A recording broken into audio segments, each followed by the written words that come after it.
Hello students, I am Dr. Shashi Tyagi. Today we will discuss Introduction of Linear Programming Problem Part 2. Student आज के इस lecture में हम कुछ basic definitions discuss करेंगे जो कि हमें एक लीनियर प्रोग्रामिंग प्रॉब्लम को सॉल्व करने से पहले हमें पता होनी चाहिए। सबसे पहले हम एक सिस्टम कंसीडर करते हैं इक्वेशंस का ax इक्वल टू b, जिसमें n is greater than m, जहाँ पर n हमारे पास नंबर ऑफ़ अननोन्स या वेरिएबल्स हैं और m इक्वेशंस हैं हमारे पास। And rank of a matrix a is equal to rank of matrix b equal to m। अगर हमारे पास ये है और n m greater than m है तो none of the equation is redundant, कोई भी इक्वेशन हमारे पास रिडंडेंट नहीं होगी। Now first of all we discuss a basic solution in जो हमारे पास हमने इक्वेशन कंसीडर करी है। A solution obtained by setting n minus m variable to zero is called basic solution. n minus m variable को हम zero रख देंगे तो जो सॉल्यूशन हमें मिलेगा उसे हम बेसिक सॉल्यूशन कहते हैं। And basic variables, the m variables associated with the column of the above non-singular matrix which may be different from zero are called, जो जीरो से अलग हैं वो हम बेसिक वेरिएबल हमें कहलाएंगे। Now non degenerate basic solution is called non-degenerate basic solution of if none of the basic variable is zero.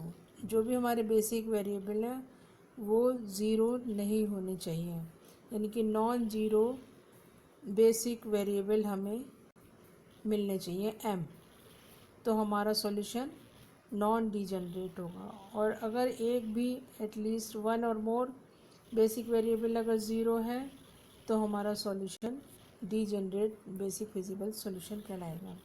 Now come to important definition feasible solution of 2a LPP is the set of values of variable.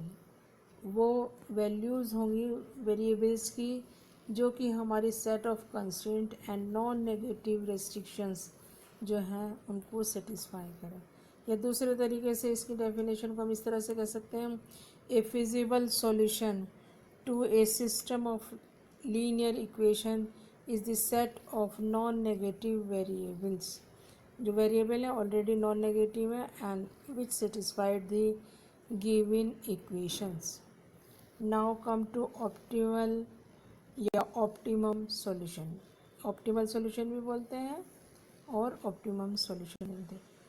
A feasible solution हमारा feasible होना चाहिए LPP का, is set to be optimum और optimal solution if it also optimise the objective function Z of the problem. जो हमारा objective function है problem में Z, उसको वो ऑप्टिमाइज़ करे। ऑप्टिमाइज़ करने का मतलब है best possible value of Z हमें मिलनी चाहिए for the set of feasible variables.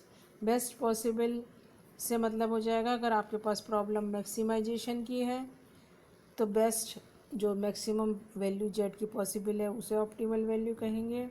अगर मिनिमाइजेशन की प्रॉब्लम है तो जो बेस्ट मिनिमम फिजिबल सॉल्यूशन से मिली हमें जेड की वैल्यू है, प्राप्त वैल्यू है, उसको हम ऑप्टिमल वैल्यू ऑफ जेड कहेंगे।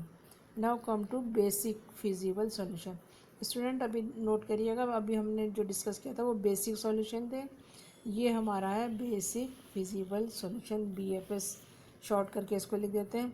ए feasible solution to a LPP in which the vector associated to the non-zero variables या non-zero variables are certainly positive in feasible solution। Values positive ही होंगी क्योंकि नॉन नेगेटिव कंडीशन है। Are linearly independent is called basic feasible solution. Now come to optimal basic feasible solution. Basic feasible solution क्या होगा? Optimal, जो कि हमारा LPP का जो भी फिजिबल सॉल्यूशन है जो हमारी ऑप्टिमल वैल्यू दे दे, उसे हम कहेंगे ऑप्टिमाइज दी ऑब्जेक्टिव फंक्शन या optimal basic feasible solution. Basic variables को हम इस तरीके से भी डिफाइन कर सकते हैं। The non zero basic variable in a basic feasible solution are called basic variables. Now non degenerate basic feasible solution. Non degenerate, a basic feasible solution of a LPP is said to be non-degenerate if none of the basic variable is zero। कोई basic variable zero नहीं होना चाहिए। Degenerate क्या हो जाएगा? At least one of the basic variable अगर zero है, कम से कम एक भी अगर जीरो निकल जाता है तो वो डिजेनरेट फिजिबल सॉल्यूशन हो जाएगा basic. Now come to important definition. Slack variable. Slack variable बहुत ही इम्पॉर्टेंट रोल है स्लैक सरप्लस आर्टिफिशियल वेरिएबल का for solving an LPP. The slack variable, the positive variables which are added to left hand side to the constraints to convert into equations are called slack variable। Generally जो standard form हम लेके चलेंगे optimisation problem की LPP की, वो हम ये लेंगे कि maximum Z equal to C X subject to constraint A X greater than equal to या less than equal to B. X is greater than equal to 0 and b is also positive, right hand side of the constraint positive होनी चाहिए। हमने standard form ली पूरी LPP में, इसी को standard form की तरह कंसीडर करेंगे। स्लैक वेरिएबल की एग्जांपल देख लीजिए, उस तरह से डिफाइन होगी। फॉर एग्जांपल हमारे पास एक कंडीशन है x1 plus x2 plus x3 less than equal to b1। b1 हमारा पॉजिटिव है, लेस देन हमारी कंडीशन है, तो लेफ्ट हैंड साइड हमारी छोटी है राइट हैंड साइड से, तो हमें इधर कुछ ऐड करना पड़ेगा। तो हम इसको x4 को ऐड कर देते हैं इक्वेशन बनाने के लिए। x1 plus x2 plus x3 plus x4, यानी x4 क्या है? नॉन नेगेटिव है, पॉजिटिव है, इक्वल टू b1। तो ये जो हमारा x4 है ये हमारा स्लैक वेरिएबल कहलाएगा। सिमिलरली सरप्लस वेरिएबल, अगर हमारे पास कंस्ट्रेंट ग्रेटर देन जीरो है और left and right hand side positive है, तो हमारी लेफ्ट हैंड साइड बड़ी होगी, इसमें से हम कुछ माइनस करेंगे।